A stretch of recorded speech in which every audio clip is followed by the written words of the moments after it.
अस्सलाम वालेकुम वरहमतुल्लाह। Mechanical properties of fluids का आज हमारा नेक्स्ट लेक्चर है। जैसे कि आप सभी जानते हैं कि पिछले कुछ लेक्चर से हम सरफेस टेंशन वाला पार्ट पढ़ते आ रहे हैं और आज हम उसी को आगे मुकम्मल करने वाले हैं। ठीक है, तो आज का जो हमारा नेक्स्ट टॉपिक है उसका नाम है excess pressure. Excess pressure across the plane surface of liquid। ठीक है, ये आज का हमारा नेक्स्ट टॉपिक है। एक्सेस प्रेशर हमको कैलकुलेट करना है across the plane surface of liquid. मतलब अगर आपके पास में लिक्विड की एक प्लेन सरफेस है तो वहाँ पर हम एक्सेस प्रेशर कैसे कैलकुलेट करेंगे।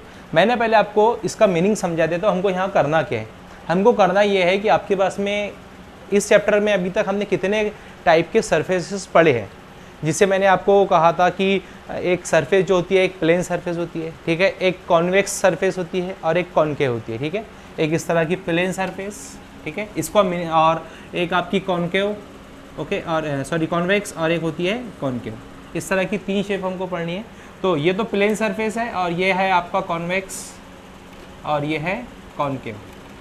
तो ये तीनों सरफेस पर, लिक्विड की सरफेस पर हमें क्या कैलकुलेट करना है, एक्सेस प्रेशर। मतलब हमको यहाँ पर प्रेशर डिस्कस करना है कि इनसाइड और आउटसाइड प्रेशर क्या होता है।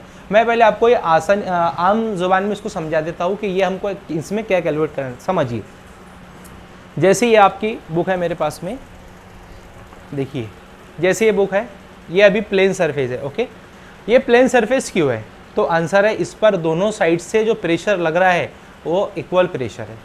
कैसा प्रेशर है, इक्वल प्रेशर। इसका मतलब ये है कि इस साइड से लगने वाला दबाव और इस साइड से लगने वाला दबाव, मतलब ये साइड से लगने वाला प्रेशर और ये साइड से लगने वाला प्रेशर इक्वल है, इसीलिए ये सरफेस कैसी है, प्लेन है। तो अगर प्लेन सरफेस की बात की जाए तो ये अगर आपकी प्लेन सरफेस है, ठीक है, तो ये साइड से लगने वाला प्रेशर मतलब कौन सा प्रेशर, तो आप इसको बोलेंगे हम पी आउटसाइड, और ये साइड से लगने वाला प्रेशर पी इनसाइड। ठीक है, ये आउटसाइड है और ये इनसाइड है। तो यहाँ पर अगर P inside equal to P outside हो, इसीलिए ये सरफेस कैसी होंगी, ये प्लेन सरफेस होंगी, जैसे कि आपको सरफेस दिखाई दे। हाँ, तो देखिए अगर हम इसको ऊपर से प्रेशर लगाए तो ये ऐसे हो जाएगा। ठीक है, मतलब ऊपर का प्रेशर ज़्यादा है, नीचे का प्रेशर कम है। अगर मैं नीचे से ज़्यादा प्रेशर लगाऊँ तो इसकी शेप ऐसी हो जाएगी। इसका मतलब ये है कि अभी नीचे वाला प्रेशर ऊपर वाले प्रेशर से ज़्यादा है। ठीक है, तो बस उसी को हमको डिस्कस करना है। यहाँ पर दोनों साइड में प्रेशर बराबर था, इसीलिए प्लेन सरफेस थी। अब हमने क्या किया कि इसको नीचे से प्रेशर ज़्यादा लगाया। ठीक है, यहाँ से प्रेशर ज़्यादा लगाया तो जो P इनसाइड है और इधर P आउटसाइड, तो यहाँ ज़रा गौर कीजिए यहाँ पर कौन सा प्रेशर ज़्यादा है, तो आंसर है नीचे से लगने वाला प्रेशर है। इसीलिए ये ऐसी प्लेन सरफेस थी, हमने यहाँ से लगाया तो ऐसे हो गई। इसका मतलब ये है कि यहाँ पर P inside is greater then P outside. ठीक है, P inside is greater then P outside. Okay, ये वाली केस। अब थर्ड वाला, ये कौन सी शेप है, ये कौन सा मिनिस्कस है, तो आंसर है कॉन्वेक्स मिनिस्कस है। याद है आपको, मैंने पिछले लेक्चर में बताया था मिनिस्कस, अगर कोई लिक्विड की सरफेस अगर कर्व हो जाए तो उसको मिनिस्कस कहते हैं। तो ये है आपका कॉन्वेक्स मिनिस्कस। ठीक है, तो कॉन्वेक्स मिनिस्कस में याद रखना है आपको कि P inside is greater then P outside, मतलब अंदर लगने वाला प्रेशर बाहर लगने वाले प्रेशर से ज़्यादा होता है। ठीक है, अब तीसरी वाली शेप देखिए। तीसरी वाली शेप क्या होंगी कि अगर ये प्लेन सरफेस है, मैं ऊपर से प्रेशर ज़्यादा लगाऊं, ठीक है, तो मैं ये देखूंगा कि अगर मेरे पास में इस तरह की प्लेन सरफेस है, मैं ऊपर से ज़्यादा प्रेशर लगाता हूं तो ये ऐसे हो जाती है। ठीक है, इसका मतलब ये है कि यहाँ पर जो मिनिस्कस बनेगा वो कैसे बनेगा, तो आंसर है कॉन्वेक्स कॉनकेव बनेगा। कैसे बनेगा, कॉनकेव मिनिस्कस। ठीक है, इसका मतलब ये है कि यह है आपका P आउटसाइड और इधर से P इनसाइड। ज़रा यहाँ गौर कीजिए, यहाँ पर कौन सा प्रेशर ज़्यादा है, तो आंसर है यहाँ पर आउटसाइड वाला प्रेशर ज़्यादा है। तो यहाँ पर क्या होगा, P outside is greater then P inside. Is it clear. तो यहाँ पर गौर कीजिए, तीनों डायग्राम में यहाँ पर दोनों प्रेशर इक्वल है, इसीलिए सरफेस प्लेन है। यहाँ पर इनसाइड का प्रेशर ज़्यादा है, इसीलिए कौन सा मिनिस्कस बन रहा है, कॉन्वेक्स मिनिस्कस। और यहाँ पर आउटसाइड का प्रेशर ज़्यादा है, इसीलिए यहाँ पर कौन सा मिनिस्कस बन रहा है, कॉनकेव मिनिस्कस। अब अगर हम एक स्फीयर की बात करें, अगर मैं ऐसी गोल शेप आपको बताऊँ तो बताइए इसमें कौन सा प्रेशर ज़्यादा होगा, तो ये शेप हमको ऐसी दिखाई दे रही है। इसका मतलब ये है कि यहाँ पर P inside is greater then P outside. मतलब ऐसी शेप का अगर हमारे पास में कोई अगर कोई बबल अगर हमारे पास में हो तो उसमें जो प्रेशर लगता है इनसाइड वाला प्रेशर आउटसाइड के प्रेशर से ज़्यादा होता है। ठीक है, तो ये तीनों चीज़ें मैंने आपको समझाई है पहले आम जबान में कि अगर प्लेन सरफेस है तो दोनों का प्रेशर इक्वल होगा, अगर कॉन्वेक्स मिनिस्कस है तो पी इनसाइड ज़्यादा होगा और पी आउटसाइड कम होगा। अगर कॉन्केव मिनिस्कस है तो पी आउटसाइड ज़्यादा होगा और पी इनसाइड ज़्यादा होगा। इसका स्नैपशॉट लीजिए। पहला जो केस दिया गया है, केस फर्स्ट, आपके टेक्स्ट बुक में मैं आपको समझा दे रहा हूँ। आपके पास में एक बीकर है और इस बीकर में ना ऐसे लिक्विड भरा है, ठीक है। यहाँ पर जो है वो लिक्विड है और ये आपका बीकर है, ये लिक्विड की सरफेस है। हम क्या करते हैं, इस लिक्विड की सरफेस पर एक मॉलिक्यूल लेते हैं। यहाँ पर इस मॉलिक्यूल पर कितने प्रेशर अमल करेंगे, हम इस पर डिस्कस करेंगे। तो ज़रा देखिए, सबसे पहले तो ये मॉलिक्यूल को, ये बाजू वाला मॉलिक्यूल अपनी जानिब पकड़ के खींचेगा ऐसे, ठीक है। इधर वाला मॉलिक्यूल अपनी जानिब पकड़ के खींचेगा ऐसे, ठीक है। मतलब यहाँ पर सरफेस टेंशन अमल करेगा, force due to surface tension. तो यहाँ पर हम क्या करेंगे, एफ टी क्या है, force due to surface tension. Surface tension की वजह से लगने वाला फोर्स एफ टी, ठीक है।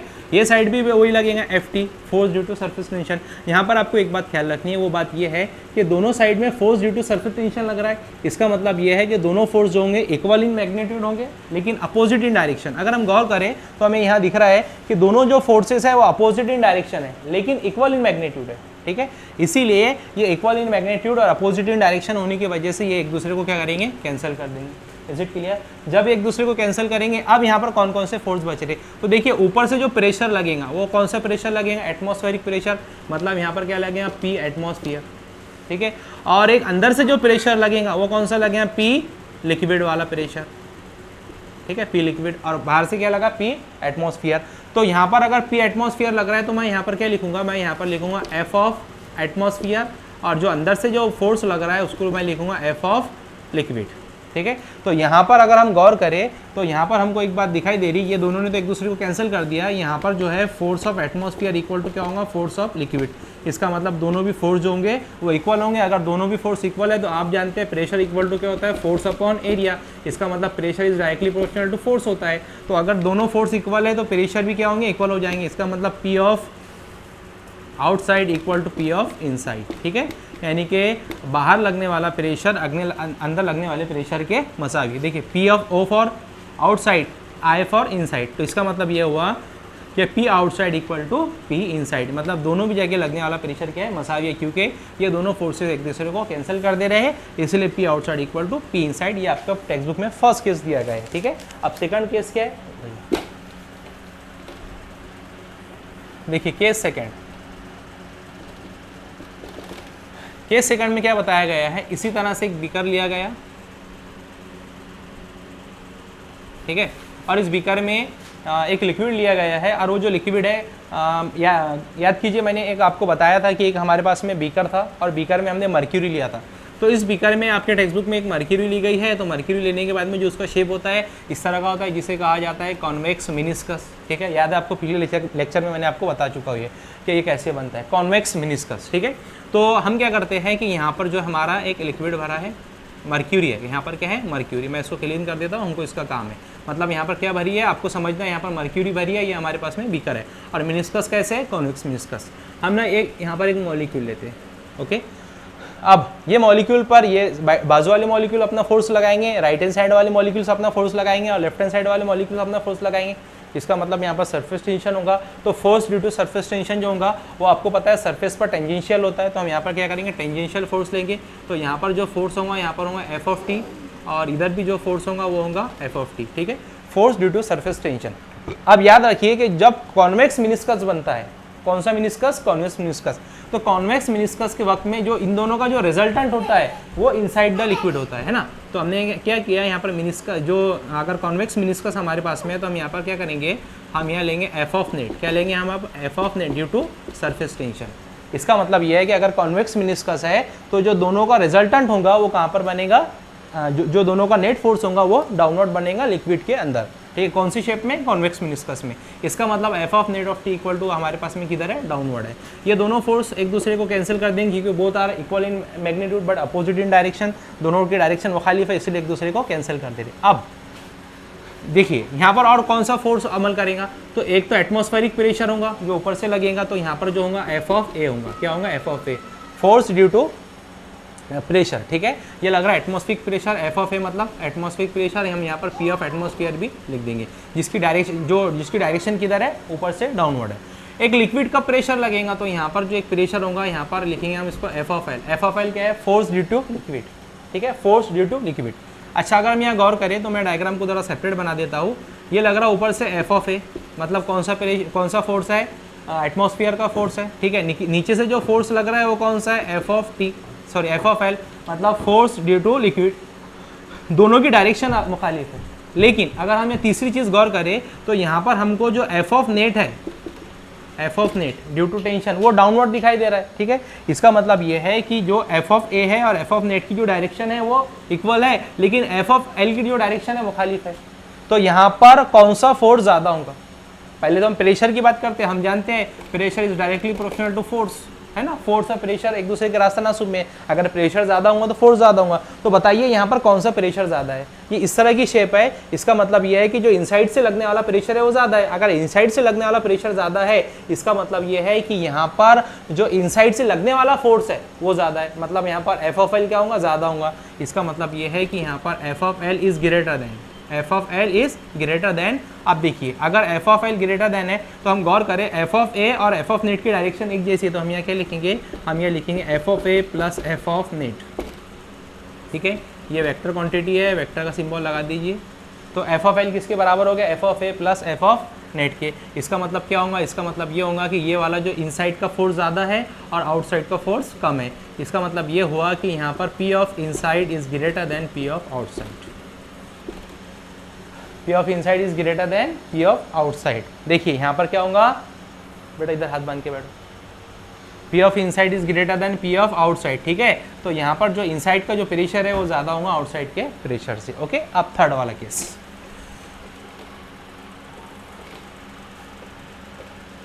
Case number third. Case number third में क्या करना है आपको? इसी तरह का एक बीकर लेना है, केरोसिन वाला मामला है ये।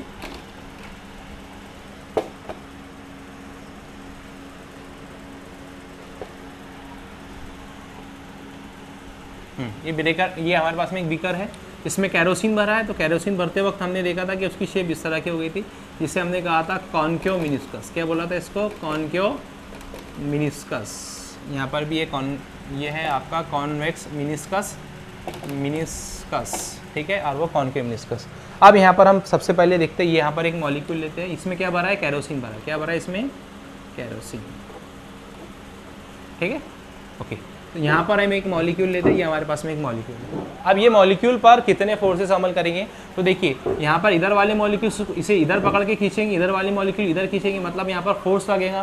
तो अगर किसी भी सरफेस पर फोर्स लगता है तो उसका जो फोर्स लगता है तो वो फोर्स टेंशन होता है, मतलब सरफेस टेंशन होता है। तो इधर अब सरफेस टेंशन कैसे होता है? तो सरफेस टेंशन पर जो फोर्स लगता है वो सरफेस पर टेंजेंशियल होता है। तो हम यहाँ पर क्या करेंगे? दो टेंजेंशियल फोर्स लेंगे। इधर एक फोर्स लगेगा टेंजेंशियल फोर्स जिसका नाम होगा F of T, force due to tension, और एक दूसरा टेंजेंशियल फोर्स लगेगा जिसका नाम होगा F of T, tangential force. देखिए यहाँ पर दो टेंजेंशियल फोर्स लगे, F of T, F of T. अच्छा, अब इसका मैग्नीट्यूड किधर होगा? सॉरी, इसका एफ ऑफ नेट किधर निकलेगा? तो मैंने आपको बताया था कि अगर कॉन्वेक्स मिनिस्कस है तो एफ ऑफ नेट डाउनवर्ड लगेगा। तो आप ये कॉनकेव मिनिस्कस है तो उसका अपोजिट कर दीजिए। अगर कॉनकेव मिनिस्कस है तो इसका जो एफ ऑफ नेट होगा वो अपवर्ड होगा, एफ ऑफ नेट, ठीक है, due to tension. F of net due to tension, मतलब इसका जो एफ ऑफ नेट है किधर है? ऊपर है। देखिए कॉन्वेक्स मिनिस्कस में एफ ऑफ नेट नीचे था और कॉनकेव में क्या है? एफ ऑफ नेट ऊपर है, ठीक है। अब दूसरा यहाँ कौन सा और फोर्स लगेगा? तो हम जानते हैं यहाँ पर एक जो फोर्स लगेगा वो लगेगा एफ ऑफ ए, एटमॉस्फेयर का फोर्स, ठीक है। और नीचे से जो फोर्स लगेगा वो कौन सा फोर्स लगेगा? एफ ऑफ एल, मतलब लिक्विड का फोर्स, ठीक है। वही बात है, फोर्स और प्रेशर जो है यहाँ पर एक दूसरे के इक्वल डायरेक्टली प्रोपोर्शनल होते हैं, इसीलिए हम यहाँ पर फोर्स लिखे। अब यहाँ पर प्रेशर भी लिख सकते हो, ठीक है। अब जरा गौर करेंगे, ये इस तरह की कॉनकेव मिनिस्कस बना था। कॉनकेव मिनिस्कस में कौन सा प्रेशर ज़्यादा होगा या कौन सा फोर्स ज़्यादा होगा? तो ये इस तरह की शेप हो गई, ठीक है। देखिए ये इस तरह की शेप हो गई, मतलब ऊपर से लगने वाला प्रेशर ज़्यादा है, मतलब ऊपर से लगने वाला फोर्स ज़्यादा है। तो इसका मतलब ये होगा कि यहाँ पर F of A is greater than F of L, ठीक है। और उसी के साथ साथ में अगर हम देखें एफ ऑफ नेट की डायरेक्शन किधर है? ऊपर की यानी, और एफ ऑफ एल की भी डायरेक्शन किधर है? ऊपर की यानी, मतलब यहाँ पर क्या होगा? प्लस होगा। तो ये हो जाएगा आपका एफ ऑफ नेट, ठीक है। इसका मतलब क्या हुआ? F of A is greater than F of L plus F of net. और यहाँ पर क्या आया था? F of L is greater than F of A plus F of net, और यहाँ पर F of A equal to F of L plus F of net, ठीक है। तो अगर ये अगर एटमॉस्फेयर का फोर्स ज़्यादा है, इसका मतलब फोर्स क्या होता है? Force is directly proportional to pressure, ठीक है। अगर एटमॉस्फेयर का फोर्स ज़्यादा है, इसका मतलब एटमॉस्फेयर का प्रेशर ज़्यादा है, तो हम यहाँ पर क्या लिखेंगे, P of outside is greater than P of inside. ठीक है, देखिए 3 केसेस मैंने आपको बताया कि इस केस में क्या था कि P of outside equal to P of inside, यहाँ पर P of outside equal to P of inside, यहाँ पर क्या है P of inside equal to P of inside is greater than P of outside, और यहाँ पर P of outside is greater than P of inside. ठीक है, तो ये तीनों चीज़ें आपको, मुझे ऐसी उम्मीद है मैंने बहुत अच्छे से बताया और आपको समझ में आई होंगी। आप सबसे पहले इसका स्नैपशॉट ले लीजिए। देखिए नेक्स्ट टॉपिक है हमारा excess pressure inside a liquid drop, मतलब एक लिक्विड ड्रॉप के अंदर हमको क्या निकालना है, एक्सेस प्रेशर निकालना है। ठीक है, तो आइए इसको गौर से देखिए किस तरह से सॉल्व होगा। मान लो आपके पास में एक इस तरह का ड्रॉप है,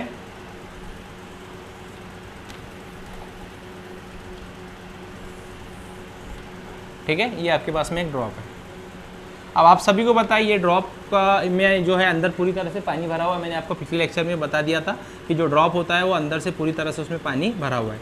ये इसका सेंटर है और सेंटर से हमने क्या किया, इसका रेडियस स्मॉल आर लिया। ठीक है, अब ये वाला जो ड्रॉप है, आप सभी को मैंने अभी अभी बताया हूँ कि अगर हमारे पास में इस तरह का ड्रॉप है तो इसमें प्रेशर इनसाइड में ज़्यादा होगा कि आउटसाइड में ज़्यादा होगा। इस तरह की शेप बन रही है, मतलब ये होगा कि इसमें P of inside is greater than P of outside, है ना।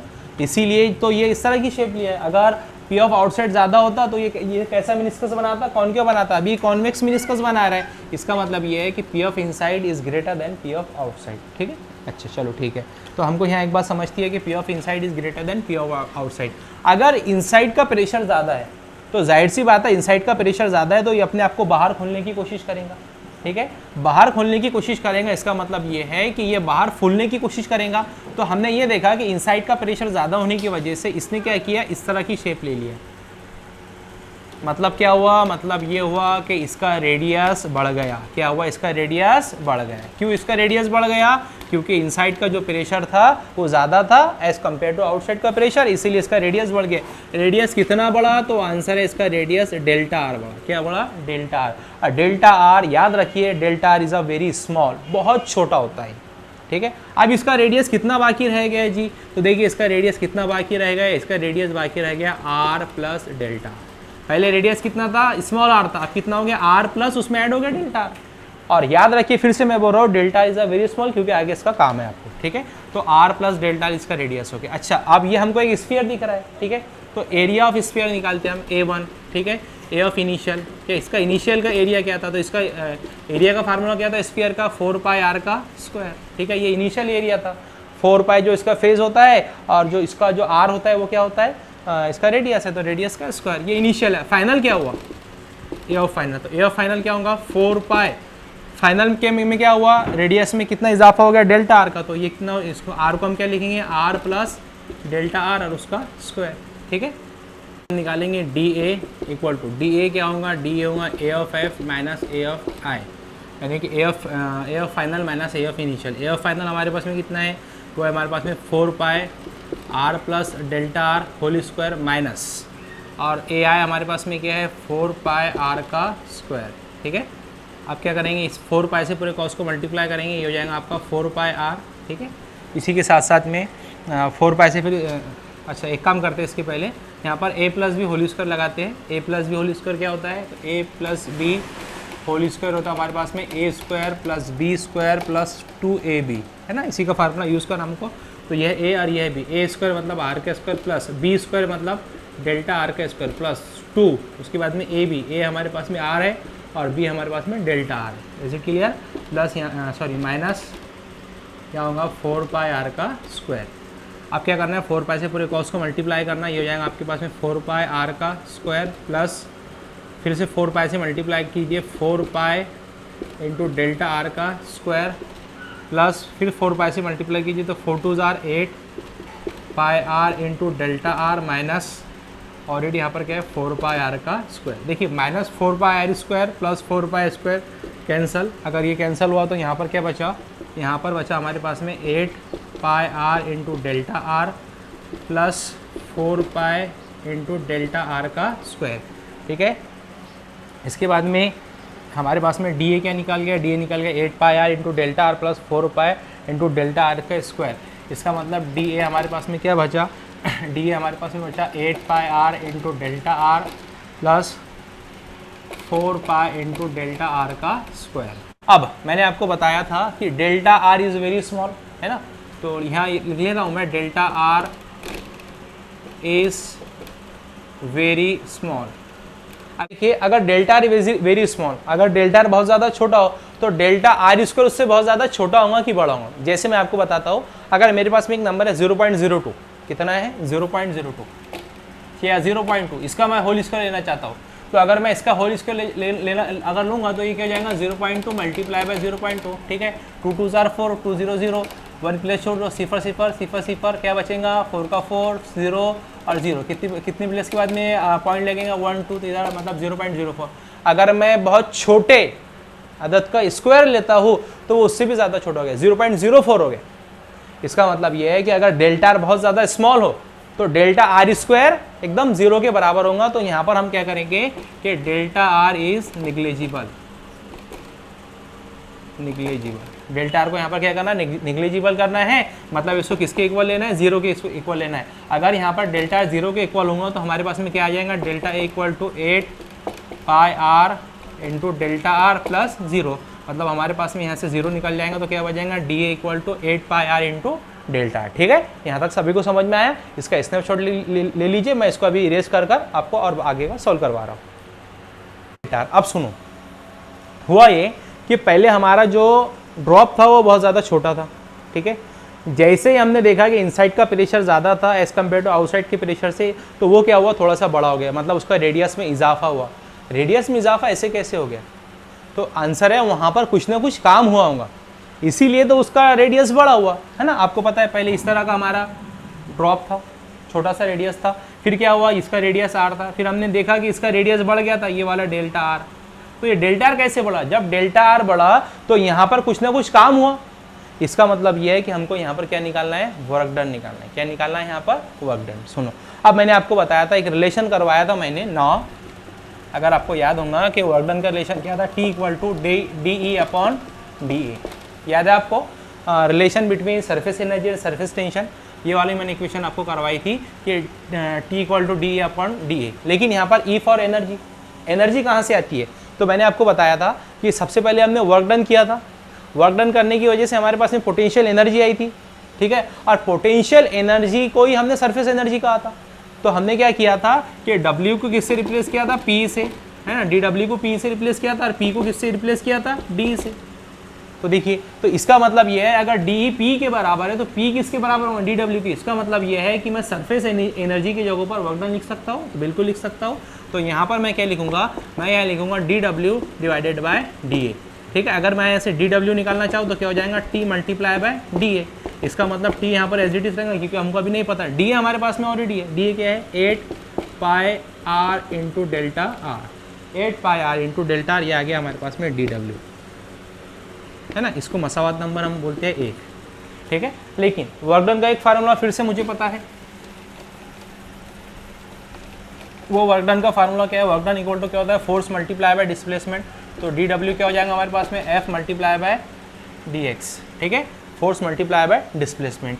तो DW equal to force into DX कितना है, हमारे पास में हटाव कितना हुआ था, पहले वो एक स्फीयर था जिसका पहले एक ड्रॉप था, उसका रेडियस R था, फिर उसका रेडियस बढ़ गया था तो कितना हो गया था डेल्टा आर। तो उसमें डिस्प्लेसमेंट कितना हुआ था, तो आंसर है डेल्टा आर। देखिए ये हमारा इस तरह का पहले एक ड्रॉप था जिसका रेडियस क्या था आर था, अब इस पर डिस्प्लेसमेंट हुआ तो डिस्प्लेसमेंट कितना हुआ था डेल्टा आर, इसीलिए तो ऐसा हो गया था। तो डिस्प्लेसमेंट कितना होगा यहाँ पर डेल्टा आर, कितना होगा डेल्टा आर। लेकिन अब ये फोर्स कैसे निकालेंगे इसको जरा गौर से समझिए, है ना। देखिए मैं आपको बताता हूँ फोर्स कैसे निकालेंगे। मान लो आपके पास में एक स्फीयर है, ओके, इनसाइड का प्रेशर 10 है और आउटसाइड का प्रेशर 8 है।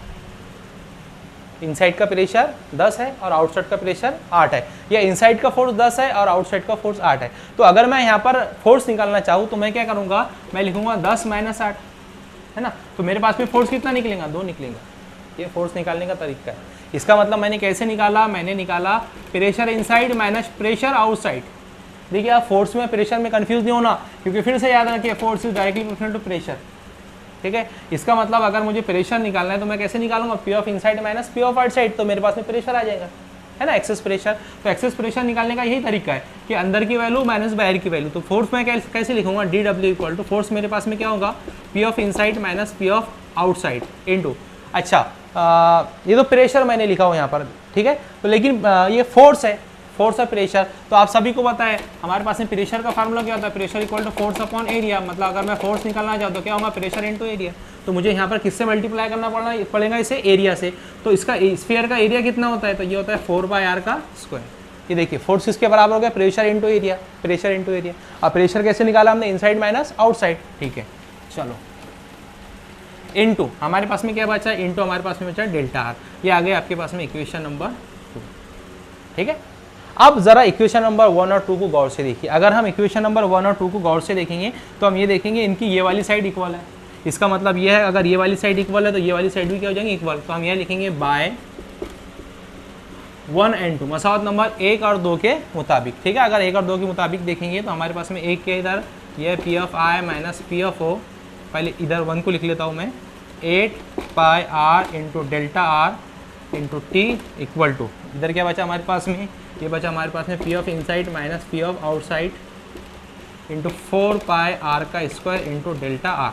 अब देखिए क्या क्या चीज़ें कैंसिल होंगी, डेल्टा आर कैंसिल, एक आर और स्क्वायर में का एक आर कैंसिल, एक आर वहाँ भी बाकी है, पाई से पाई कैंसिल, 4 1 जार 1, 4 2 जार 8, अब कुछ कैंसिल होता जी नहीं, यहाँ पर क्या बचा, सारी चीज़ें कैंसिल होगी, यहाँ बचा 2t इक्वल टू, यहाँ क्या बचा P of inside minus P of outside, और यहाँ पर बचा था आर।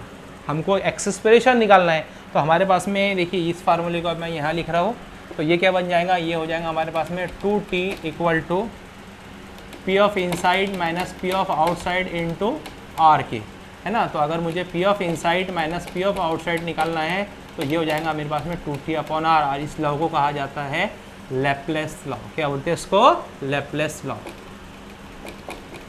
Laplace law.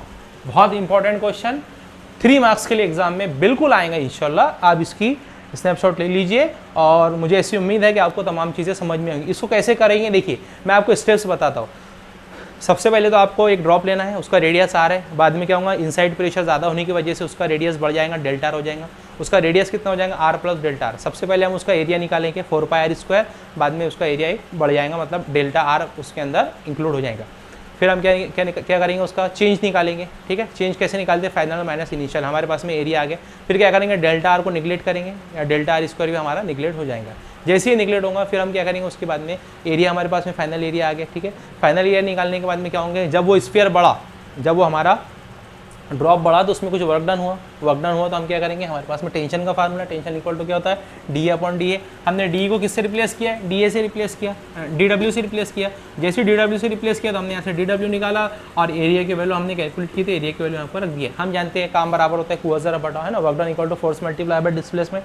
फोर्स हमने कैसे निकाला, इनसाइड माइनस आउटसाइड, और हमारे पास में डेल्टा आर, हमारा जो उसका एरिया था वो क्या था, 4πr स्क्वायर, क्योंकि जो फोर्स होता है वो क्या था, pressure into area, area 4πr square, delta R already हमारे पास में था, 1 और 2 का हमने मुआवजा किया, तो हमारे पास में ये इक्वेशन निकली P inside minus P outside equal to 2t upon R. तो यहाँ पर ये क्वेश्चन मुकम्मल है, और मुझे ऐसी उम्मीद है कि मैंने आपको अच्छे से समझाया हो।